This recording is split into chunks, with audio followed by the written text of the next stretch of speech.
welcome to the end of the wind of a long week. If someone can grab that door so we don't disturb our neighbors too much. Is this is not showing? Why is that not full screen? All right. Before I jump into this, first I want to, because I know people have flights to catch, they're going to be leaving and all this kinds of things, a couple of basic housekeeping elements. First, again, a large thanks to IID. Don't leave yet, Gabe. Thanks to other to the NIH for funding this, and for NSF PIP, who has also kicked in a little bit of money to help us sort of pay for our lunch.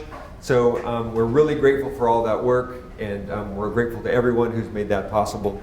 We're also very grateful to the RAs, for Gabe, and to Madeline, who doesn't seem to be here. But where'd Madeline go? Anyway, when you see Madeline, say thank you. When you see Gabe, say congratulations. He finished his PhD. This is his last year with us. And he is about to take a job at Indiana with Bria, working as her postdoc for the next couple of years. So double congratulations. So thank you for that. As long as we're in the process of congratulations, Carter, it turns out, just won an award for best paper from the mathematical sociology section. So congratulations to Carter. So that is just announced today. Other practical bits, we will be closing down at the end of the day today, so please, anything that you have, love, care for, make sure you have it, because we're gone, and so we're going to have a hard time getting it back to you. If you're here in any way on our dime, please get us receipts as soon, as fast as possible, because the grant year ends on the 30th of this month, and we need to get those in before that is done. Or it's just in the current, you get it, right? Just don't make me go ask the program officer for an extension. I don't want that. So let's do that. And otherwise, I want to thank all of you for all the hard work for this. And remember that this is a community, and so we should continue with that community. All right, so let's get into why we're here. The plan today is to talk a little bit about, the title of this talk was called Advanced Metrics. We've been emailing about it. It was a deep dive. It's a little bit of a bait and switch, I'm honest, because I started doing this. I started sort of putting together all of sort of standard metrics, and then sort of blowing it up, and it was just too big and just too boring for the end of the day. So instead of a network deep dive on specific networks, we're going to sort of just spin it a little bit and say, how do we find, create, and think about network metrics, right? So if you care about this kind of thing, it's a little bit more like what Craig was talking about. Let's get weird and see what we can do in the process of doing that. And so I'm going to do it first by sort of walking you through a set of ideas and a set of practices, and then a set of deep dive examples about how networks and network metrics work. So what is a measure? Let's just start there. A measure is a tool for thinking.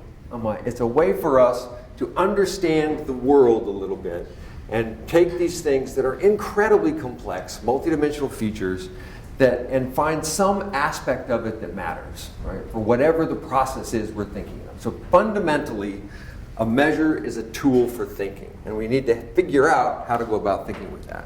So how do we do that? Well, the obvious things we do is we read. We spend a fair amount of time reading and talking and arguing and going to workshops like this, and we get exposed to what's out there in the world. Because all of us are brilliant, and some of you much more brilliant than me, but the point is that our brilliance alone is not enough. We have to go out and figure out what's going on in the world. And we've gotten a lot there. This is what you've done for the last 4 days, and for many of you for many years prior to coming here in the field and in the practice. And so doing that reading is important. And for me, my reading, just for a little bit of a personal history, these were the 3 books that sort of kicked me off in this field. And the story you're going to hear today is much more linear than the actual story, to follow up on Carter's asterisk. But when I was going to graduate school, it just so happened that at that time, Wasserman and Fast came out. Almost did come a few years before I got there. I'm not quite that old. But have you ever seen this book? How many have a hard copy of this book? I have 3 hard copies of this book. One in each office and one I carry around with me. It is 4 inches thick. It is a big book. It is literally 900 pages. And I've read every one of those pages. Right? That's what it means to read. Right? So sit down and read and work it. And one of the things that I did when I was some of you I know well, I'm sort of in your stage, I found an error in Sam Wasserman's book. Because I didn't trust me, so I was coding it and working on it for there. And so I scared to death, I showed it to my advisor. Peter said, well, I don't know, call Stan. So I sent it to Stan, and Stan goes, yep, that's an error. And we've been best friends ever since. And it's like, because he recognized the amount of effort it took to get there and to figure that out and find this thing in the middle, which is, it was not an error in the book. It was an error in a paper from the 70s that got transferred to the book. So it was a long series of things, and it was a deep dive into reading. And so that was, for me, the start of a certain way of thinking about networks.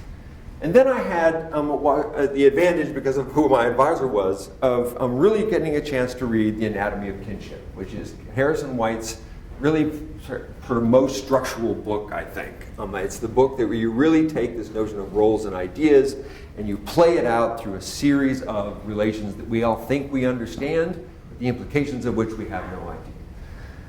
And then I stumbled across a copy of Graph Theory by Frank Harari, which helped me understand that there was this entire field out there that was not sociology, not a bunch of sort of soft-headed, social sciences, but a mathematical, rigorous field that had built on this work. And they had proofs, and they had things that you could know for certain if you believed that other thing.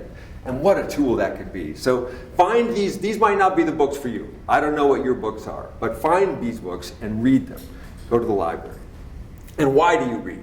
Despite all that reading, or sort of in the middle, but this is a much more linear story, I got really excited, still am excited about triads. I was reading Hollinon's work on sort of social structures and so forth, and I thought, these things capture what people do. They capture roles. What if we were to take these triads, decompose them, and use it to figure out who's the same? We have a quick way of doing block models. This is brilliant, right? I'm going to do this, right? And by doing it, the loggings will come to me and everything will be great. It'll be nice. So I went to work. I started going at the numbers and doing the work and coding and staying up late night and mainlining coffee and doing all this work, all the thinking of I'm getting here. I am going to do this. I'm going to make my chance to change the world. Then I went and talked. As it turns out, in the classic sort of wonderful way in which your graduate experience goes, Peter had brought Harrison White down to Chapel Hill for a visit. The one and only time I had met Harrison White, and I'm scared to death. And I have a chance to talk to Harrison, and he says, what are you working on? And I says, I'm working on this. And he goes, oh, well, you probably ought to go read a book. I go, well, what book? And he goes, read this book that's already been published by Ron Bird on detecting role equivalence, which did literally exactly what I was going to do. That sort of sucked. Off you went. No more for that. So as we said yesterday, right, the point is to push it up the hill, right? You do this work, and we like the work. I learned a lot doing the work, right? But you got sometimes pushing that boulder is awful heavy. So read and keep reading and keep reading and keep going. And so what are we reading now? Where should you start? There's a whole series of things that are happening. One idea in the world right now is coming out by Zach Neal, which is he's proposed a network metrics sort of inventory and a regularized way of doing this. This is a thinking that what you should do is co-opt things that people know and make it out there. And it's a good chance to read, I think, in terms of, the theory here says, how do you read broadly? Well, this is what Zach Neal thinks are the metrics that matter. He has a list of them that he thinks should be part of everything you ever publish. It should be the same thing that you put in a published article, just the same way that you wouldn't eat a piece of food that doesn't have this on it, right? So if you're going to do it, it allows for comparability, replicability, and so forth.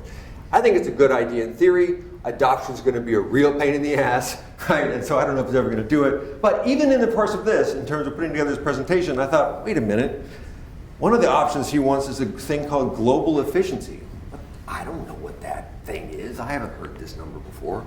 I looked it up. It's the average of the shortest, the inverse of the average of the shortest distance. I hadn't thought about this number before, but it kind of makes sense. That's fun. So you will learn things by engaging with what other people think is important. So I think that's worth doing. The other place that seems a little pedantic is you learn a lot by using tools. Right now, all of us tend to go to R. That's sort of the new thing, or Python, or these sorts of things. The problem with those is it's kind of like the difference between searching for an article where you think you have an idea and you put a keyword in and searching it, and going to the library and looking at all the books that are next to the library that you want. The beauty of UCINet, which is not that it is arguably the most comprehensive metrics package still in the world, package program, is that everything is next to each other. So when you decide you want to do something like a triadic analysis, you're going to see that, well, next to that, what is a Zamalian embedded tie? What is the geodesic cube? I don't know. Go look at it, right? Go to the help files, read the reference, and then sort of go on these deep dives. And so you can engage with your work as you go to learn about things that you're never going to learn about. Similarly, you learn from each other. This is not an isolated sort of man on a mountain process. This is an interactive process. And I had not heard of Tom Valente's alternative distance measure until he mentioned it in his talk yesterday.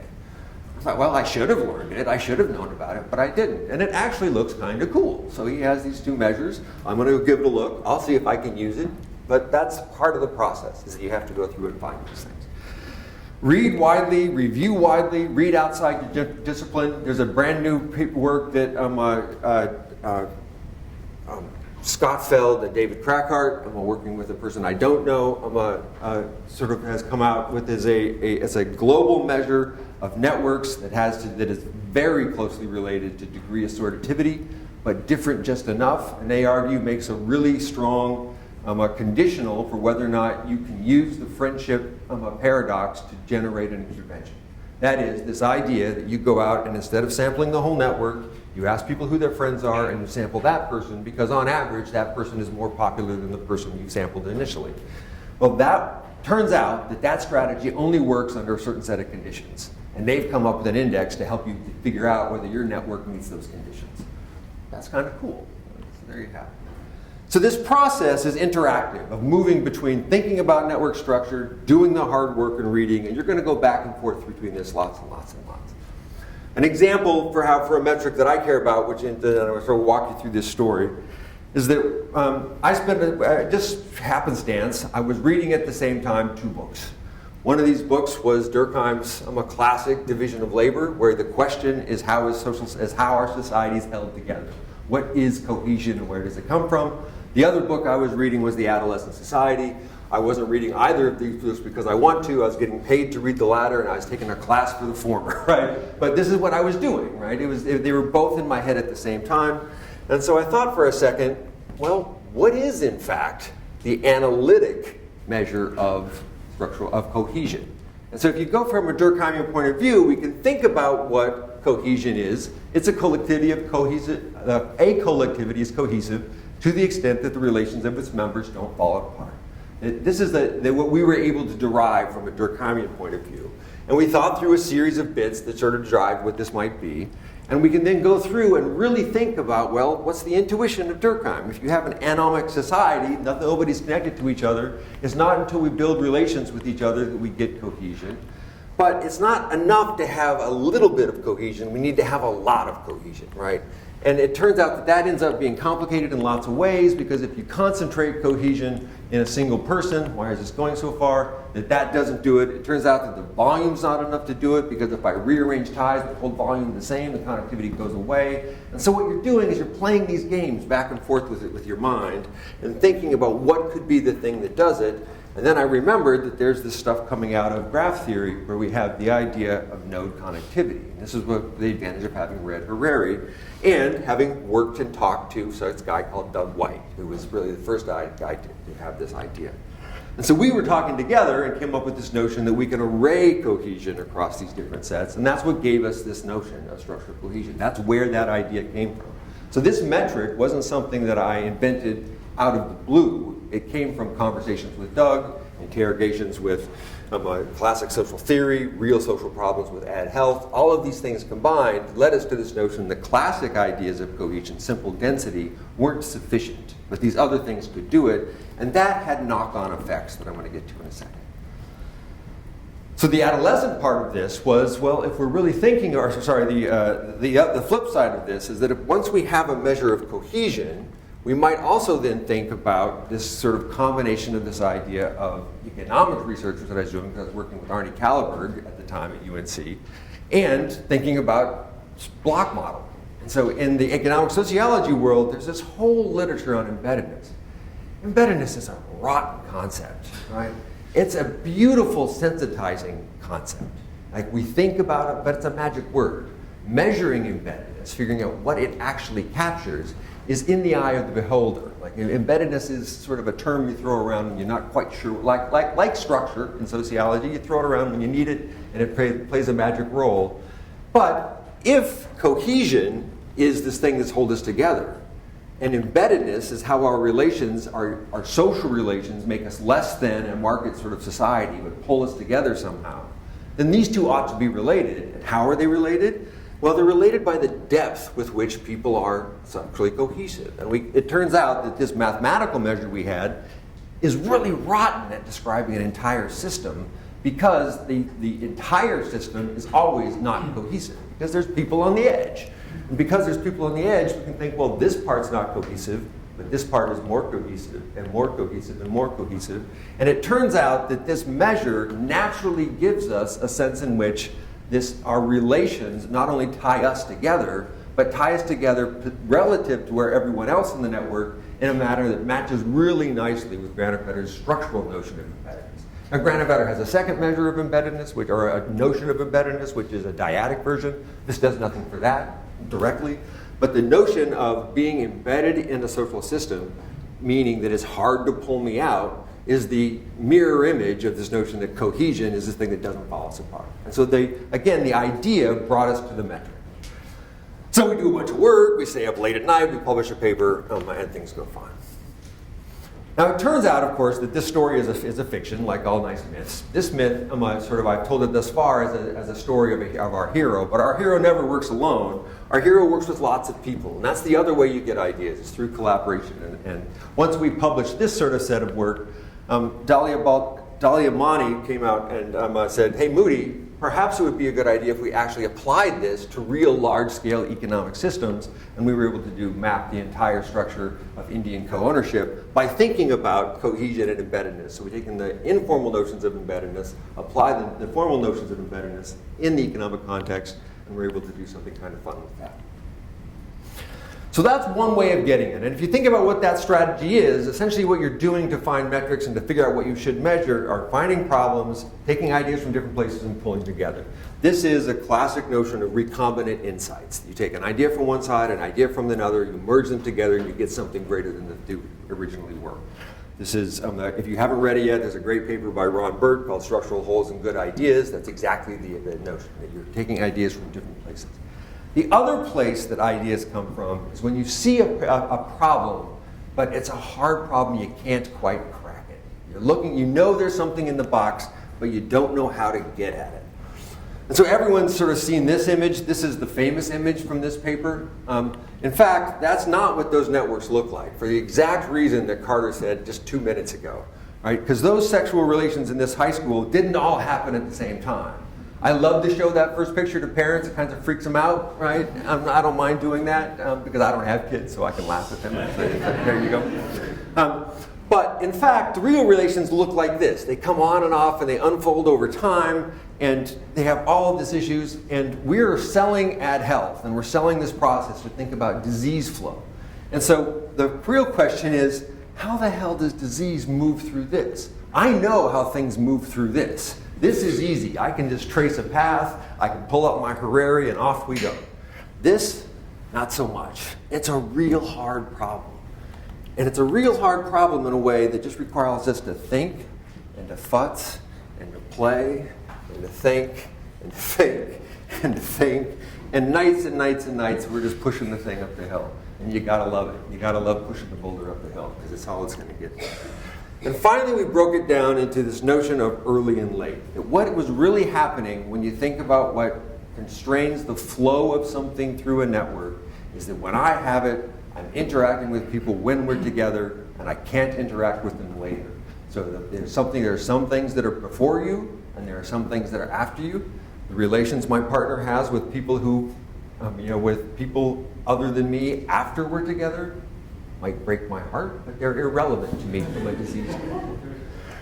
The relations they've had before me, I need to be concerned about them. So this pre and post was the idea that we were thinking of, and it turns out when you think carefully about that the network that we're used to seeing actually has this set of implications. And I've talked about this a bit before for those taking this class, is that you can imagine that things that are early to late, before and after, and then after and before again, that's a stop. So for each straight, you end up with this pre and post ordering sequence. And if the sequence is right, then the disease could flow. And that means that every network that we think we see is actually 3 different networks layered on top of each other, depending on how you think about the timing. There's a contact network, an exposure network, and a transmission network. And the actual risk set in this network is very, very small compared to that giant thing. In this case, this is not a graph like you're used to looking at it. This is an implication graph. This is the largest set. If there's not a line between the 2 of these things, they can't infect each other. So in fact, it's the case that somebody like these folks, they're in the set, but because all of these relationships happen later, later, none of the stuff that's going, or these relationships happen later, none of this work can flow into them. There are breaks on either side of it. And each of these little clusters are spaces where disease could possibly flow, but none of the spaces inside them can. And so this allowed us to see it, and we did it by thinking through this idea and coming up with this, in conversation and spending and putting in the time. That's all it is. Right?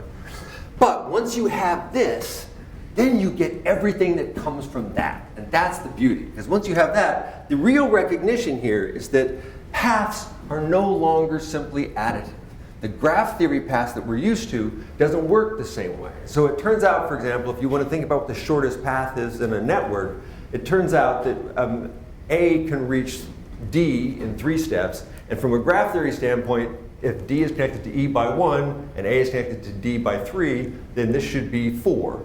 But it turns out, in fact, that it's not, because we can go this way. We can go around this set. So once you understand that path structures change in a network once you consider timing, then everything that follows off path structures change if you consider timing. That's both frightening and exciting, because now you have the opportunity to think about everything other measure that you've already thought of, every other metric that you're used to, now has a variant on a timed graph that could itself be interesting. So for example, we can think about temporal reach. We can say, is it possible to reach someone else through times? This is what Martina Morris and her colleagues recently referred to as forward reachable paths. It's possible for me to reach you on the other side. We can also have sort of the temporal geodesic and the temporal paths, which is the same sort of ideas, but we could also make duration explicit measures. We could say, well, the quickest path might be different than the shortest path. There might be a way that a long number of steps across a really quickly unfolding sequence would be faster than 2 long monogamous steps. And so there's a difference then between these things. And you can go through and define a whole series of different measures that are taken on the temporal geodesics, or the temporal distance measures, as opposed to the underlying graph structure. And so this is a way of generating metrics by taking an idea you have from solving one problem and then just morphing it to solve another problem.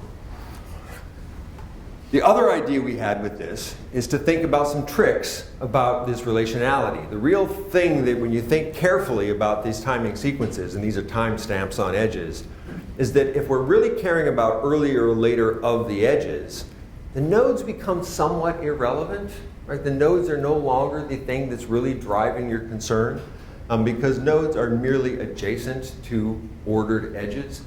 So why not flip it around and use what's known as a timed line graph? And I thought I had an image of it here that allow you. Oh, that's just out of time.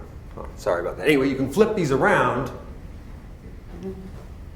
Yeah, you can flip this to which is this thing known as a line graph. And in a line graph, every edge becomes a node that's connected to another edge by sharing a piece.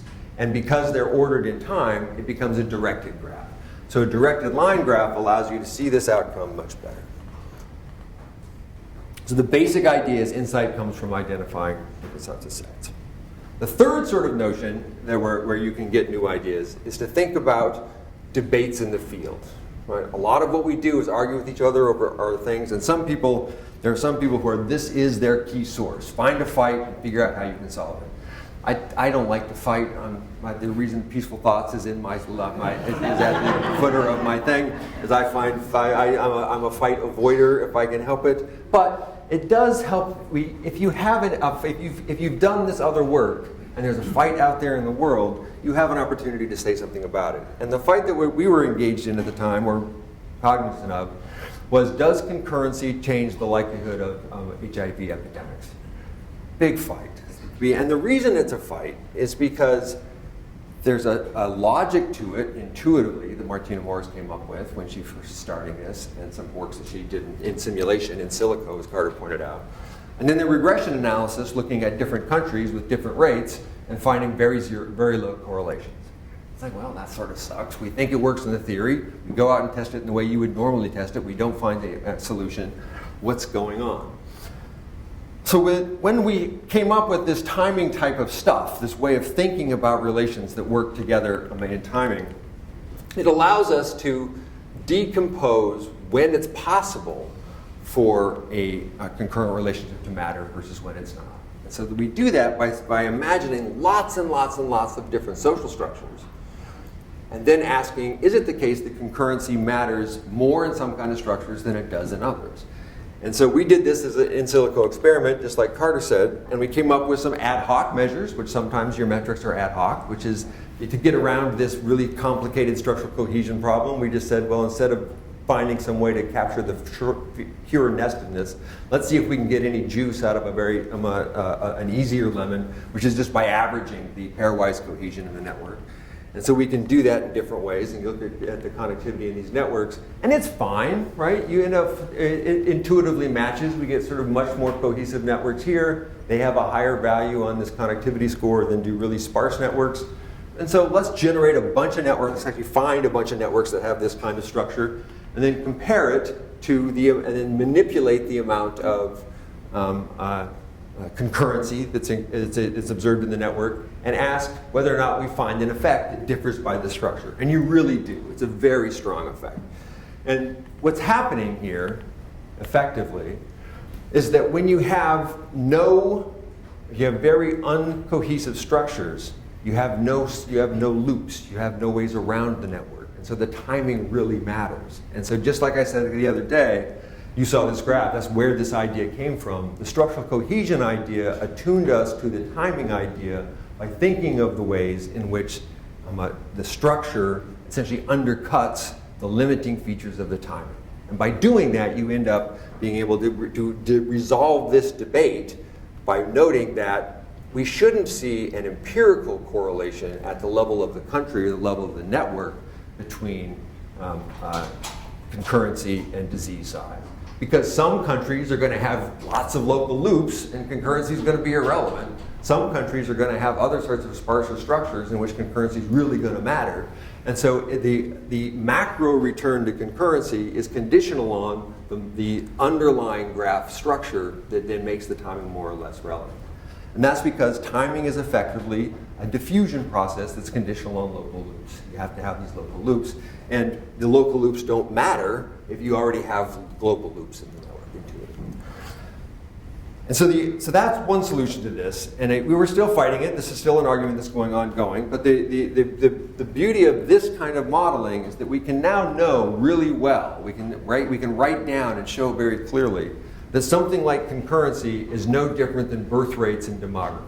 Now, I can have lots of different countries that have different birth rates and different population sizes and different growth rates, even if they have the exact same birth rate, because they have different death rates or they have different migration rates. But it's necessary. There is a necessary relationship between births, deaths, and migration to generate population change size that can't not be true. And the beauty of things that are necessary is that same thing is true here. So if you're not finding what you think you're finding, but you have a necessary relationship, then that necessary relationship implies you should be looking for something else. And that's the kind of hard problem that requires you to do a lot of sleeping and working. Well, there's the plot I thought I had. So this is, now I've taken this graph, which is the timed edges, and turned it into a directed temporal line graph. And so now these are the edges in the original graph, and if one precedes the other, you get an arrow from it, and if they precede each other, if they're concurrent, it pops out as a symmetric tie. All right.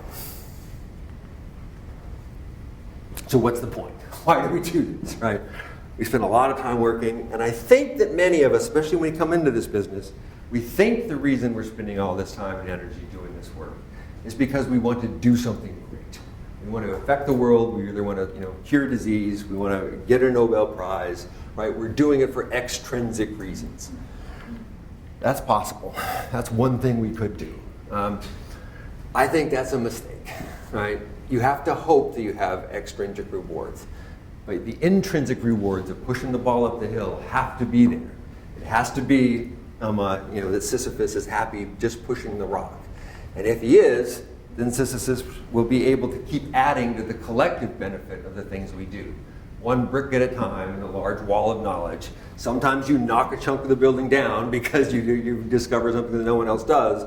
But if the process itself isn't keeping you up and motivated, then you're going to have a hard time doing it. So my thinking is that Sisyphus is happy, and you should be happy doing it this way.